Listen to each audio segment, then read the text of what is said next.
Bless the Lord, O my soul, and all that is within me. Bless his holy and matchless name. In Romans chapter 13, reading from verse 11 to 14, the Apostle Paul is speaking to the saints at Rome, and he said, "And that knowing the time, that now it is high time to awake out of sleep, for now is our salvation nearer than when we believe. The night is far spent, the day is at hand. Let us therefore cast off the works of darkness, and let us put on the armor of light. Let us walk honestly, as in the day, not in rioting and drunkenness, nor in chambering and wantonness, nor in strife and envying. But put ye on the Lord Jesus Christ, and make not provision for the flesh to fulfill the lust thereof." Now Paul is here informing the saints at Rome that it is of importance that they know the time or the season that they are living in at any given time. I dare say we too have to know the times and seasons we are also in as a matter of priority. We can no longer be not in the know. In Ecclesiastes 3 verse 1, King Solomon stated that there is a season to everything and a time to every purpose under the heaven. Paul in chapter 13 of Romans is indicating that naturally speaking there is a time to rule and time that rulers are set up to rule, and they are set up by God for the purpose of bringing evildoers to judgment and those that do good works, rewarding them for their good works. There is also a time to be a good citizen and pay your taxes. When it is JuL, he is speaking to the saints. So you're occupying a country, you are a citizen of that country. It is expected that you render unto Caesar the things that are Caesar's, Jesus said, and unto God the things that are God's. So if you are supposed to pay taxes, you pay your taxes. There is also a time to love your neighbor as you love yourself and fulfill the commandment of God. And this time is continuous because we should be always loving our neighbor. And we should be always loving God. There should never be a deficit in our love for God or our neighbors. But he indicated that spiritually speaking, it is high time. It is about time that we know or have a knowledge of the time and the season that we are in. In 2 Timothy chapter 3 verse 1, we know that the times the Apostle Paul told Timothy there will come a time, and he called those times perilous times. Seriously dangerous. That's what perilous means. Where self-willed people, rebellious people, disobedient people, doing their own thing and going their own way will exist. In 2 Peter chapter 3 verse 3, they are called, these times are called the last days, and Peter mentions scoffers in the last days, that scoffers should come on the scene, asking certain questions about the coming of Christ. Jude chapter 1 verse 18 calls such a time of the mockers. But the night has advanced, and the day is about to appear. With the advancement of darkness, we should be conscious that light is on the horizon. Light is about to put in its appearance because darkness wants to advance. When we see these things around us, these gross behaviors and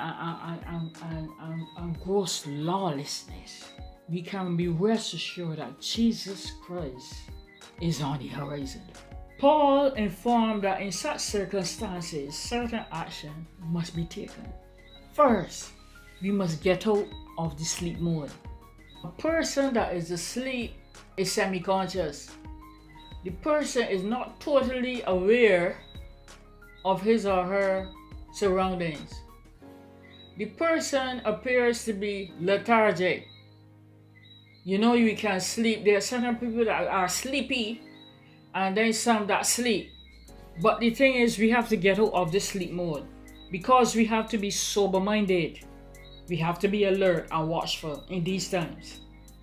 In 1 Corinthians chapter 15, verse 34, Paul told the church at Corinth to awake to righteousness and sin not, for some have not the knowledge of God. I speak this to your shame.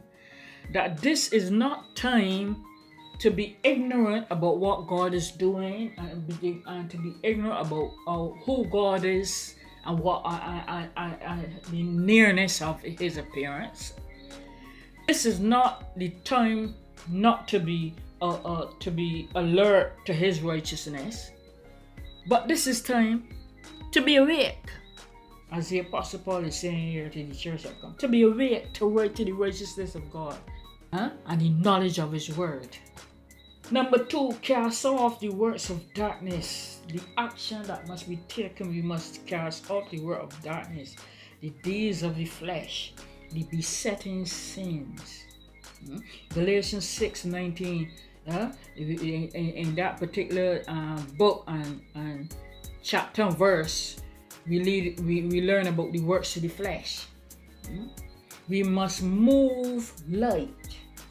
When we move light, we cannot afford to have tagging along things like unforgiveness, besetting sins, overly care and concern about things. We have to be alert and be ready. So you're moving light. You cannot be cumbered about. It's like running a race. You cannot be running a race with a heavy haversack on your back. You need to run light, and you need to be ready at short notice.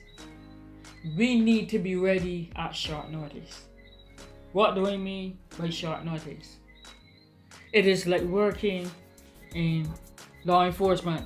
There are certain sections of that law enforcement are on 24-hour call. It's like in the army. On 24-hour call, it means that anytime you can receive a call saying report for duty, and you cannot be scrambling at such times. You must always be prepared. It means that whatever you need to work with and whatever you have to do, you must put it one side there. It must be accessible to you. You must have access to it. That when the call is made, you just take it up and move. That is what I mean about ready at short notice. And we have to live that way. That if Jesus comes or call, we don't know the day nor the hour. But when he does, we are not getting ready that we will be ready. We have to put on the armor of light. Armor is something that is worn to protect. Light is something that shines above darkness.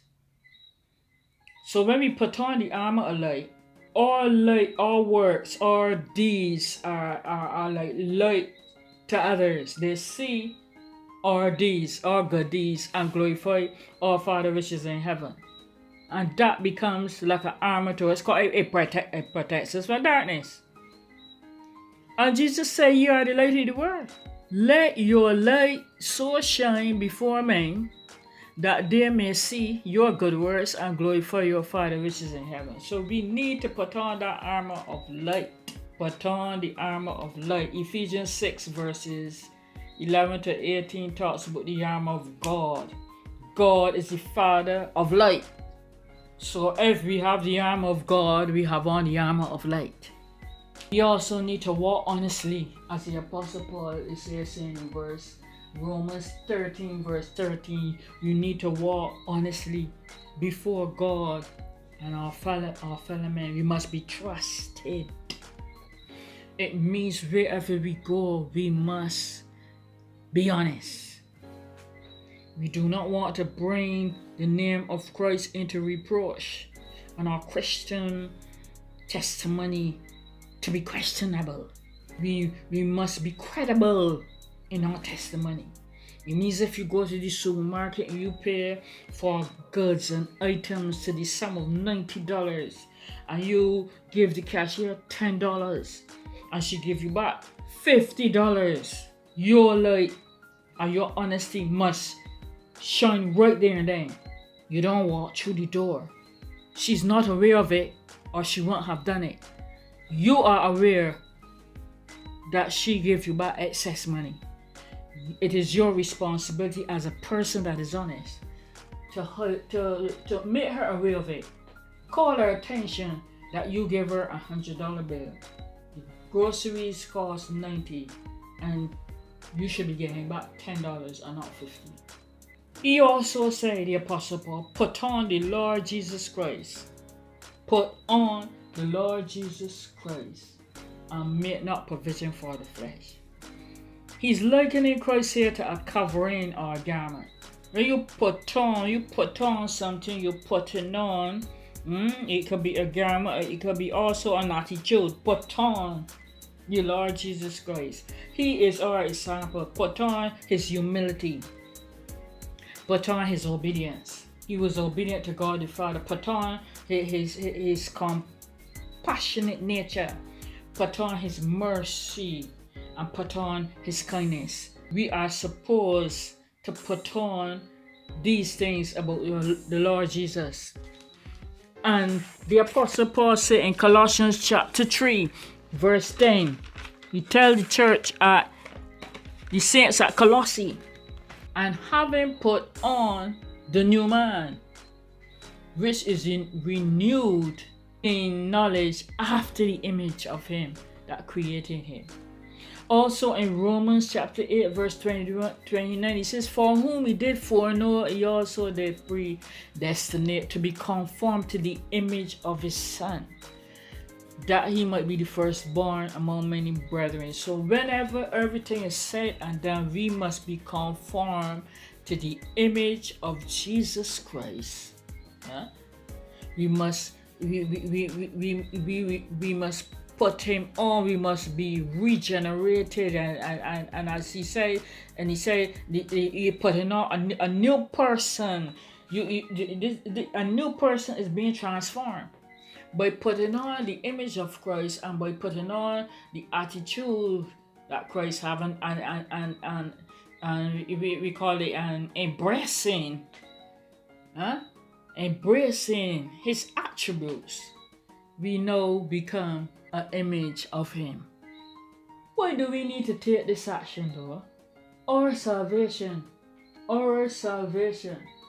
is nearer than when we first believe.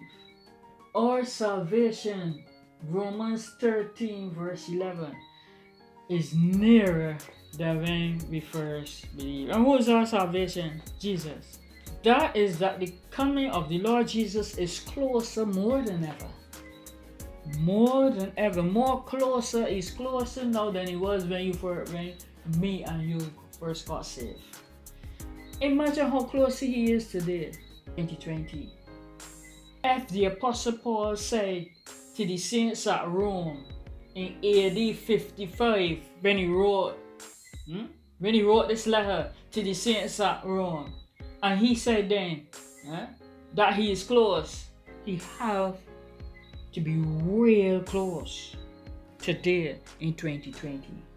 Paul is here saying, since Jesus is that close to returning, seek the things that are above as opposed to going after things of the flesh. Seek things that are permanent. Seek things that are heavenly as opposed to things that are earthly and things that are temporal. and be ready to move at short notice.